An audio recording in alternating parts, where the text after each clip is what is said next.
Good evening and welcome to Season 6 of Connecting Point. I'm Jim Madigan. With almost 1,300 accidental overdose deaths last year here in Massachusetts alone, fighting the opioid addiction crisis has become a top priority for Governor Charlie Baker. During a recent visit to Springfield, we asked the governor about one proposal he's favored to make it easier to involuntarily commit addicts to treatment programs. Is he concerned that forcing someone into treatment before they've decided they're ready and need the help could prove counterproductive? First of all, this is a national problem, as you point out, Jim. It's also it's something that touches sort of every corner of the Commonwealth. It's certainly an issue in Western Mass, but it's an issue everywhere. And I've said before that based on my own experience and on the experience of the folks we had on that task force, if you put 20 people in Massachusetts in a room, you're going to find, I don't care where you are, you're going to find somebody who's been directly affected by this, which just speaks to the significance of it.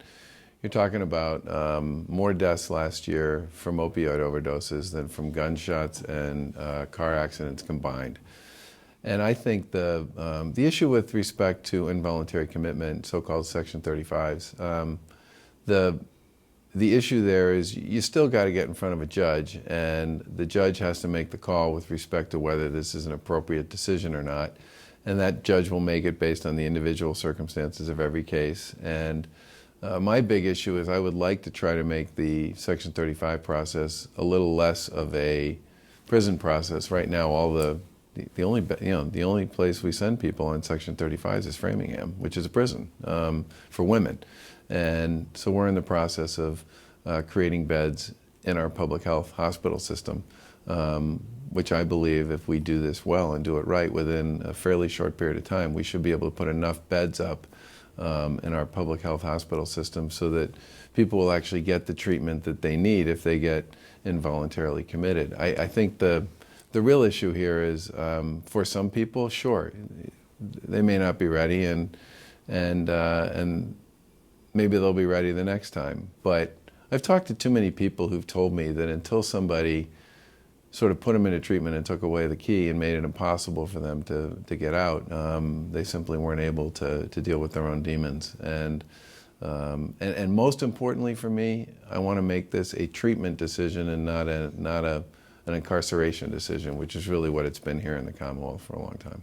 You feel it's pretty clear we can't prosecute our way out of this problem? I think prosecuting traffickers and dealers, I'm in with both feet, but we should treat it as an addiction, which makes it a public health issue.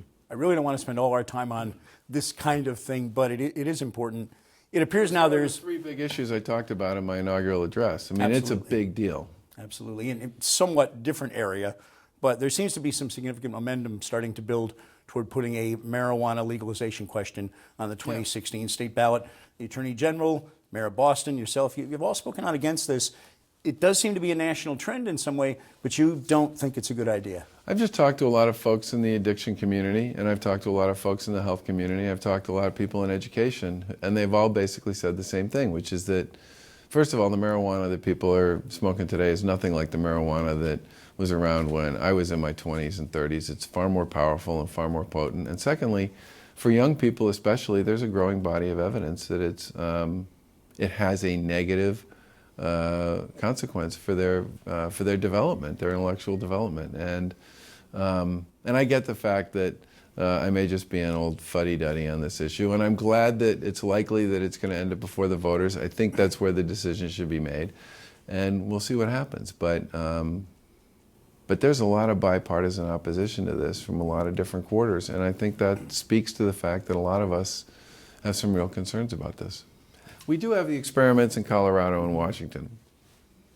We are trying to learn from what is going on there, and I do think that will give sort of everybody a better sense about how this works and what the pitfalls are. Let's shift gears, but another area you've identified as very important, education. You want more charter schools allowed in the state. You know the concern that always raises. They take resources, funding from the overall public schools. They take great students and families out of the overall public school system, put them into this sort of quasi-public supported but private school system. What do you say? Well, I was on the board of Phoenix, which is a charter school that has a school here in Springfield that's on the campus of Springfield Tech.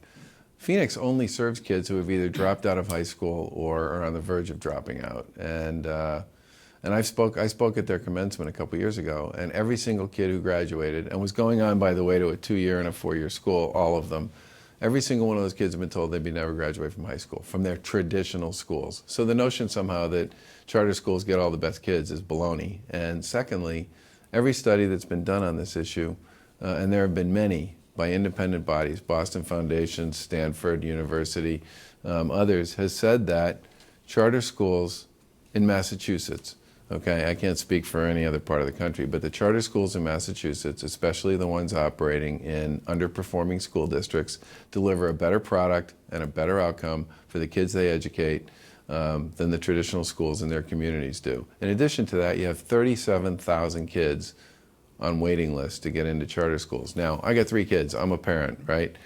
If I was a parent and I couldn't get my kids into a school where I felt they were going to get the kind of education that they were going to need to build a life and make a life, it would make me insane. There's no rhyme or reason to the cap. It's arbitrary, and I think we should expand it.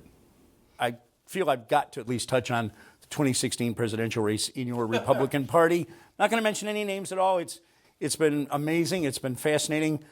Do you have any thoughts or comments? Biggest viewing audience ever. It is, and that's a good thing. Yeah. Any thoughts or comments on what's happening? Are you concerned at all by any of what's being said in your party at the national level right now? I think the number of candidates and the formats around the debates especially is impossible. I've been in 2-person debates, 3-person debates, 4-person debates. I thought 4 was getting to the point where it got a little crazy. So I think I don't know what the solution is, but I think it's really hard for anybody to have a constructive dialogue when you have 14, 15, 16 people on a stage. I do think at some point, the field's going to winnow itself down, and Governor Perry and Governor Walker have gotten out. And I think as that does, more and more voters will start to pay attention. And I think in the end, what I would say, Jim, is there's a really long way to go, and I think people should be very careful about drawing too many conclusions this early. Governor Charlie Baker, always a pleasure. Thanks for coming in, sir. Happy to be here.